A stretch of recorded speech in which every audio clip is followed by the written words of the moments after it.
Logo no começo do meu casamento, eu passei por um momento muito difícil. Eu comecei a sentir fortes crises de ansiedade. Eu fui diagnosticada com síndrome do pânico. Às vezes eu me deparava muito mal, com muito medo. Eu comecei a ficar muito ansiosa mesmo. Várias vezes eu fui internada, precisei ser internada, precisei ir para o hospital para ser medicada. E o meu marido estava ali sempre comigo, sempre me apoiando, sempre conversando comigo. Ele não entendia, mas ele me apoiava. Só que com o passar do tempo, ele começou a ficar chateado com essa situação. Eu entendia que estava sendo muito difícil para ele suportar aquela pressão, suportar tudo aquilo. Então ele passou a me ignorar. Quando eu tinha as crises, ele dizia que era frescura. E quantas vezes eu ouvi ele dizer: poxa, tira isso da tua cabeça, Sara. Tira isso da tua cabeça. Isso é coisa da tua cabeça. Você coloca isso na sua cabeça e você fica doente por causa disso. Será possível? Então ele passou a gritar comigo. Ele passou a não me apoiar mais. Quando eu tinha as crises, ele mandava eu parar de frescura. Ele mandava eu tirar isso da cabeça, que era o meu psicológico que estava me adoecendo. E eu estava deixando isso acontecer. Ou seja, ele não me entendia. Eu comecei a ir mais abaixo por causa disso. Eu comecei a me sentir muito pressionada. Eu não tinha o apoio de ninguém. Eu não tinha o apoio dele. Não tinha minha família perto. Porque quando a gente casou, a gente foi morar em outro estado. Então tava tudo longe. Eu morria de vergonha de falar pra minha família o que eu estava passando. E eu ia escondendo isso dele. Eu ia escondendo. Eu ia guardando pra mim mesma. Eu não queria que ele soubesse que eu tava tendo crise. Então muitas das vezes eu saía, ia para o hospital sozinha. E ele não sabia de nada. E a gente acabou tendo o nosso filho, né? Passaram anos e o nosso filho começou a ir para a escola. E eu lembro que quando eu fui deixar o meu filho na escola, né? Eu dirigia, sabia dirigir, eu peguei o carro dele e fui deixar o nosso filho na escola. E na volta eu tive um ataque de ansiedade, uma crise de ansiedade muito forte dentro do carro, na hora que eu estava dirigindo. E eu acabei batendo o carro. Eu fiquei desesperada, sabe? Eu fiquei sem saber o que fazer. Eu desci do carro, comecei a gritar em pânico, em pânico. Meu marido não pode saber que eu bati o carro dele. Eu já fiquei, né, comecei a ficar nervosa, me tremia toda. E uma pessoa me ajudou, né, foi comigo no mecânico. E quando chegou lá no mecânico, né, ele me viu no meu estado, toda nervosa, me tremendo toda. Então ele me sentou, ele me deu água, ele começou a me acalmar, ele começou a conversar comigo. Então eu fui me acalmando e contei tudo pra ele com mais calma. Quando eu parei, quando eu me acalmei, eu consegui ver o que ele estava fazendo por mim. Então eu consegui ver a forma que ele conversava comigo, a forma que ele me tratava, a forma que ele tentava me acalmar. Ele era um ótimo ouvinte, ele só fazia me ouvir. Ele era muito simpático, muito educado. Aí ele conversou comigo e ele falou assim: olha, tem calma. Mas infelizmente você vai ter que falar pro seu marido que você bateu o carro, porque o conserto não é assim, né? Porque eu queria, fui o mais rápido possível levar o carro no mecânico antes que meu marido visse o estrago que eu tinha feito. Mas ele falou assim: olha, não tem como, você vai ter que falar porque o conserto não é da noite pro dia. E tá certo, eu voltei pra casa e contei tudo pro meu marido. Falei pro meu marido que eu bati o carro, que o carro amassou, que eu já levei pro mecânico e tal. E o meu marido, eu já esperava aquela reação dele. Ele ficou louco. Ele começou a me xingar, ele começou a falar um monte de coisa, ele começou a falar como é que pode, ele começou a me chamar de doida. E, gente, era ele falando e a voz dele lá no fundo, sabe? Na minha cabeça, bem no fundo. E eu não conseguia tirar o mecânico da minha cabeça. Teve uma hora que eu tirei aquele pensamento da minha cabeça e comecei a ouvir ele mesmo de fato. Então ele falou que eu que ia arcar com todo o prejuízo do carro, que eu que ia pagar tudo, que ele não queria saber, ele não queria nem ir lá no mecânico para ver o carro, que eu que ia resolver tudo. Então eu falei para ele: pode deixar, não se preocupa.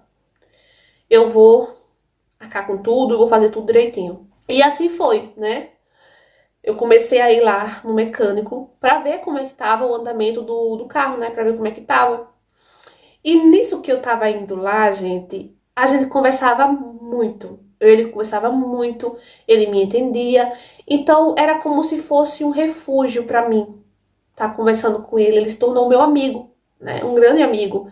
Ele me ouvia, ele me aconselhava, Não, parecia um psicólogo. Só que eu percebi que aquilo já tava ficando perigoso, porque o que eu tava sentindo já era algo diferente, né? Então o carro ficou pronto, né? Levei ele pra casa, nunca mais peguei no carro, ele nunca mais deixou pegar no carro, nunca mais deixou dirigir. Só que eu continuei indo lá no mecânico. Ele tava me fazendo me sentir diferente, ele tava fazendo eu ser outra pessoa. Então eu comecei a ficar mais feliz, eu comecei a ficar mais alegre, eu conversava mais com as pessoas. E o meu marido ficou observando aquilo e ele, no lugar de ficar feliz por mim, ele começou a me questionar, ele começou a achar estranho o porquê eu estava daquele jeito, o porquê eu estava feliz. Do nada, assim, ele começou a querer me beijar, começou a querer ficar perto de mim. E eu não quis, eu empurrei ele e falei que não queria. Eu falei que não queria. Gente, eu não sentia mais nada por ele, né? Porque ele estava sendo muito ríspido comigo, ele estava sendo muito ruim comigo. E eu não estava mais satisfeita, eu não estava mais feliz com ele, mas também eu não queria deixar ele, né? Ele era o pai do meu filho. Ele me apoiou também no começo, quando precisava. Depois ficou daquele jeito, eu sei, mas eu entendia ele. Mas eu também não queria ter nada com ele. Aí ele ficou me questionando, ficou brigando comigo, falando que tinha outro, que não sei o quê. Eu falei, você tá louco, não tem ninguém, não tem nada. Meu marido ficou meio assim, ficou começando a achar estranho o que estava acontecendo. Essa minha mudança, essas minhas saídas de todos os dias. Então até que um dia, o meu marido resolveu me seguir. E ele viu eu entrando na oficina. Infelizmente viu eu e o mecânico se beijando. Foi um choque pro meu marido. Foi um choque. Ele começou a gritar. Ele queria me bater. O mecânico segurou ele. Eles tiveram ali uma discussão. Meu marido foi embora. Eu ia atrás dele, só que o mecânico não deixou eu ir. Ele ficou me segurando. E eu falei, eu tenho que ir, eu tenho que ir. E depois de um tempo, ele falou, dá um tempo, deixa ele esfriar a cabeça e tal. Quando eu cheguei em casa, ele já não estava mais lá. As coisas dele não estavam mais lá. Ele tirou todas as roupas dele, eu não sabia para onde ele tinha ido. Eu ligava. Ele não dava satisfação. Eu não sabia o que tinha acontecido. Eu comecei a ficar louca, comecei a ficar desesperada. Eu comecei a ficar sem chão, sem saber o que fazer. Se passou um mês e ele não aparecia, ele não dava as caras, né? Eu tava apaixonada pelo mecânico, tava, né? A gente continuou se encontrando. Quando eu falei pra ele que eu queria ficar com ele, que eu queria construir uma vida com ele, sabe o que ele me falou? Sem mentira nenhuma, gente. Ele simplesmente disse assim: nunca que eu vou assumir uma mulher que já traiu o marido. Ou seja, ele achava que se ele me assumisse, eu iria fazer a mesma coisa com ele. Gente, eu fiquei sem chão, eu fiquei arrasada, eu fiquei, sabe, eu não sabia mais o que fazer. Eu fiquei com nojo, fiquei com ranço dele, ele destruiu a minha vida. Destruiu. Consegui falar com meu ex-marido, consegui falar com ele, mas ele se encontrou comigo apenas pra falar sobre o divórcio. E a gente acabou se divorciando. Ele não quis de jeito nenhum voltar pra mim. E eu fiquei pior. Eu fiquei pior ainda. Eu tô muito mal. Então, graças ao tratamento é que eu tô conseguindo controlar e que eu não tô indo totalmente abaixo. Porque se não fosse isso, eu tava destruída. Então, tô fazendo uso de medicação. E até hoje eu pago o preço da traição. Então, amores, cola comigo nesse vídeo que é sucesso. E então, o que vocês acharam dessa história, né? É uma história triste, muito chato que aconteceu. Infelizmente, sim, ela está pagando o preço. Vocês sabem que as histórias aqui no canal sempre têm o objetivo de ajudar. E lembrando que essa história não é minha, tá bom? É apenas uma interpretação baseada em fatos reais. Sempre as histórias do canal, no final, tem uma lição de vida, tem um conselho, né? Infelizmente, o que essa moça passou foi muito difícil, né? Ela teve o apoio do marido no começo, mas depois ela não teve mais. O marido começou a ficar chateado com a situação. E é muito chato você viver com uma pessoa assim, né? Que não entende você, que acha que a sua doença, que acha que você tem não é doença, é frescura. É muito chato. E eu, sinceramente, eu não conseguiria viver com uma pessoa assim. Mas traição não é desculpa. O que ela fez não justifica o que o marido fazia. Que era grosso com ela, ríspido, xingava, né? Não justifica. Nada justifica uma traição. Se você não está bem em um relacionamento, termina primeiro. Termina. Entendeu?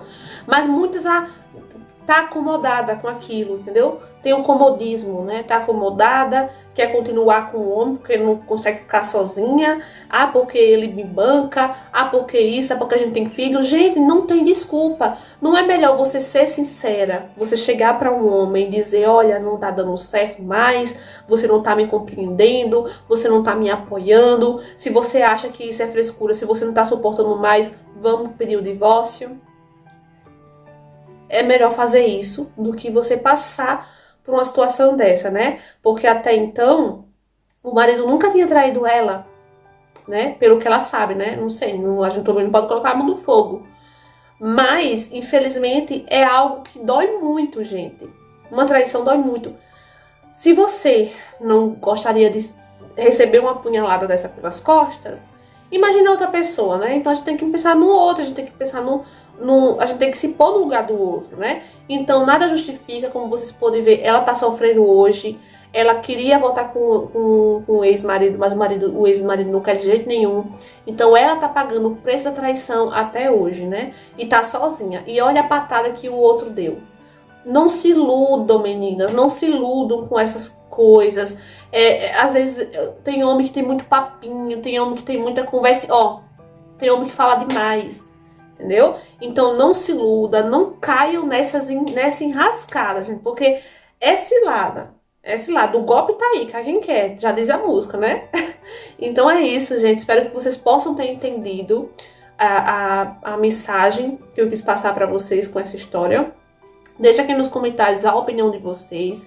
Se inscreve se você for novo e caiu de paraquedas. Se inscreve, deixa o like, tá bom? Pra estar ajudando o nosso canal. Um beijo no coração de vocês e até o próximo vídeo. Tchau!